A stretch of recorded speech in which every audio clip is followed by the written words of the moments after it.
नमस्कार, मैं हूं आलोक जोशी और आप देख रहे हैं बिज अड्डा। और बिज अड्डा में आज बात करेंगे कर्ज की। कर्ज का बोझ कितना हो तो ठीक है और कर्ज लेना क्यों ज़रूरी है। पिछले दिनों आपने सुना ही होगा, बहुत ज़बरदस्त चर्चा थी इस बात की कि अडानी एंटरप्राइजेज और अडानी ग्रुप की अनेक कंपनियां बहुत मोटे कर्जे ले रही हैं, बहुत भयानक कर्ज के बोझ में दबी हुई हैं। और उसके बाद आमतौर पर ऐसी रिपोर्ट आती है, चली जाती है, जिसको उसे पढ़ना होता है पढ़ता है।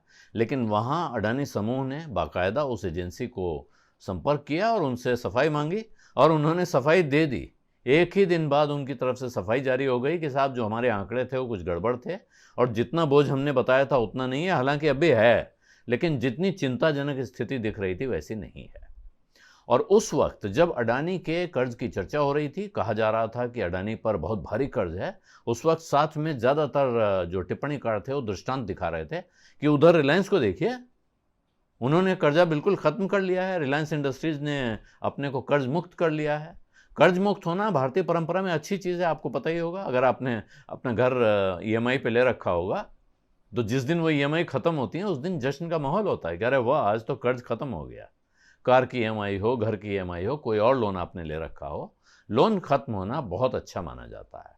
लेकिन इंसान लोन लेता क्यों है, ये सवाल अपने आप से पूछेंगे तो जवाब मिल जाएगा। उसी तरह से लोन कंपनियां क्यों लेती हैं, अडानी क्यों लेते हैं या अंबानी क्यों ले रहे हैं, ये सवाल एक साथ जोड़ के देखे जा सकते हैं। जिस वक्त हमारी कमाई कम होती है या कमाई हो रही होती है लेकिन हमारे पास एकमुश्त पैसा नहीं होता है कि हम घर खरीद सकें या कार खरीद सकें, उस वक्त हम बैंक से कहते हैं भाई कर्जा दे दो, आने वाली कमाई में से किश्तों में इस कर्ज को चुका दिया जाएगा।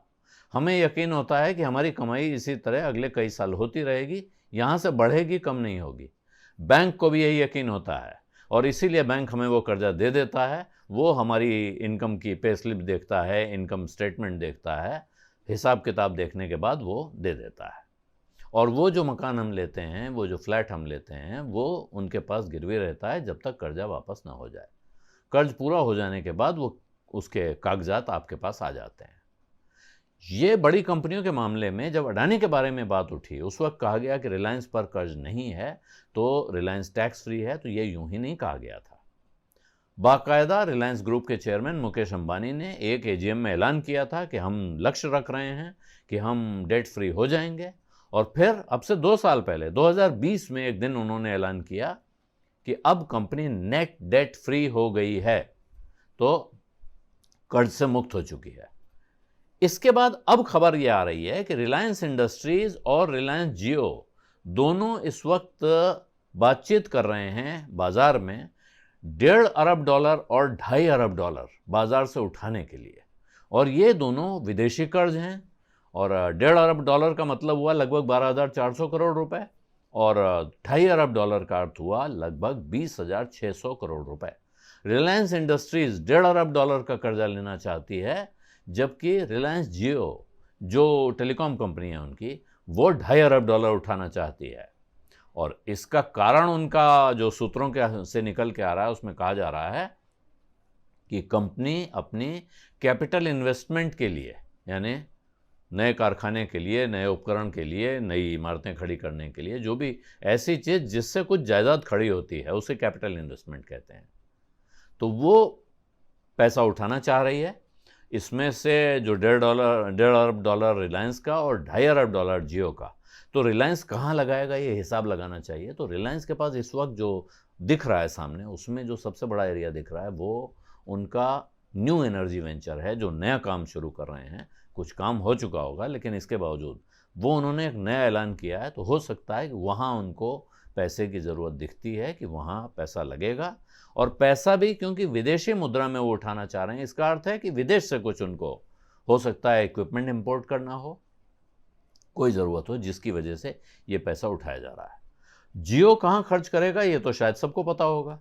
जियो को ये $2.5 अरब उठाना है, जिसमें से उसके पास 5G का जो खर्चा है वो बहुत है। वो अपना 5G रोल आउट कर चुका है, वक्त से पहले 5 शहरों से उसने शुरू कर दिया और तेज़ी से फैलाना चाह रहे हैं, बड़ी ज़बरदस्त स्पीड देने वाले हैं। ये सारी चर्चा है। और ये जो चर्चाएं आ रही हैं, चर्चा यहाँ तक हो गई है कि रिलायंस इंडस्ट्रीज किस भाव पर कर्जा लेगा, यानी किस ब्याज दर पर कर्जा लेगा। और वो ब्याज दर जो खबरें आ रही हैं उसमें है कि जो शॉर्ट टर्म ऑफर्ड रेट होता है, जिसको शॉर्ट टर्म ओवरनाइट रेट कहलाते हैं, तो सिक्योर्ड ओवरनाइट फाइनेंसिंग रेट है, जिसको अब SOFR कहते हैं। पुराने ज़माने में इस जगह पर एक रेफरेंस रेट इस्तेमाल होता था जिसको लाइबॉर बोलते थे, London interbank offered rate. London के बाज़ार में बैंक एक दूसरे को कर्जा देने के लिए जिस भाव पर लोन देते हैं रात भर के लिए, बैंकों को अपनी लिक्विडिटी मेंटेन करने के लिए रात में एक पर्याप्त मात्रा उनके पास, जिस वक्त को खजाना बंद करें उनके पास इतनी रकम होनी चाहिए। कई बार ये होता है पैसा बाजार में निकला हुआ है, उनके पास है नहीं, तो दूसरे बैंक को फ़ोन किया कि भाई दे दो, आज रात भर, कल सुबह लौटा देंगे। तो इसको कहते हैं interbank offered rate. Interbank lending होती है, उसके लिए किस भाव पे कर्जा लिया जा रहा है। इस रेट को कर्ज के बाजार में रेफरेंस के तौर पे इस्तेमाल किया जाता है और उस रेट से लगभग 1.5% के ऊपर तक रिलायंस इंडस्ट्रीज कर्जा लेने को तैयार है। ये खबर बाजार में चल रही है। और रिलायंस इंडस्ट्रीज का पैसा और रिलायंस जियो का ये दो अलग अलग ट्रांजैक्शन हैं, दो अलग अलग बातचीत चल रही हैं। कब ये पैसा आएगा उनके पास और क्या वो इसका इस्तेमाल करेंगे ये पता नहीं, लेकिन हाँ, कारोबार जब आगे बढ़ रहा होता है तो कर्ज की ज़रूरत होती है। उस कर्ज से अगर आप अपनी कमाई बढ़ा रहे हैं और उस कमाई में से वो कर्जा चुकाने की योजना आपके हाथ में है, जैसा इस केस में कहा जा रहा है कि 5 साल में ये कर्जा चुकाया जाएगा। ये लोन 5 साल के लिए लिया जा रहा है, तो इस 5 साल में ब्याज भरा जाएगा, उसके बाद कर्जा चुकाया जाएगा। लेकिन आज की तारीख में जब दुनिया में मंदी की खबरें चल रही हैं, आशंका है कि मंदी आने वाली है, तमाम विद्वान कह रहे हैं कि अगर मंदी अमेरिका में और यूरोप में आई तो भारत उससे कैसे बचा रह सकता है। ऐसे में किसी भी कंपनी पर जब वो नया कर्जा लेने की बात करती है, जैसे अडानी पर सवाल उठे थे, उसी तरह से अंबानी पर यानी रिलायंस इंडस्ट्रीज पर भी इस तरह के सवाल उठने लाजमी हैं, उनको अवॉइड नहीं किया जा सकता है। और जो उन कंपनियों के शेयरों पर नज़र रखने वाले लोग हैं वो बारीकी से इस बात को देखने और समझने की कोशिश ज़रूर करेंगे कि ये पैसा उठाया जा रहा है, इससे कंपनी की बैलेंस शीट पे वजन तो नहीं आ जाएगा। जाहिर है डेट फ्री कंपनी है और वो लगभग 12,000 करोड़ और 20,000 करोड़ दो लोन ट्रांच हो रहे हैं अलग अलग। जियो का अलग है, उनका अलग है, तो बहुत भारी रकम नहीं है। लेकिन इस वक्त कर्ज लेने की बात थोड़ा तमाम लोगों को चौंकाती है कि ये वक्त, जिस वक्त टाइट रखने की बात हो रही है, उस वक्त क्या दिख रहा है। अगर रिलायंस के पास ऐसी कोई योजना है कि उसे दिख रहा है कि वो बहुत ज़बरदस्त एक्सपेंशन करेगा और इससे तगड़ी कमाई होने वाली है, तो सबकी नज़र उस पर है, इसमें कोई शक नहीं है।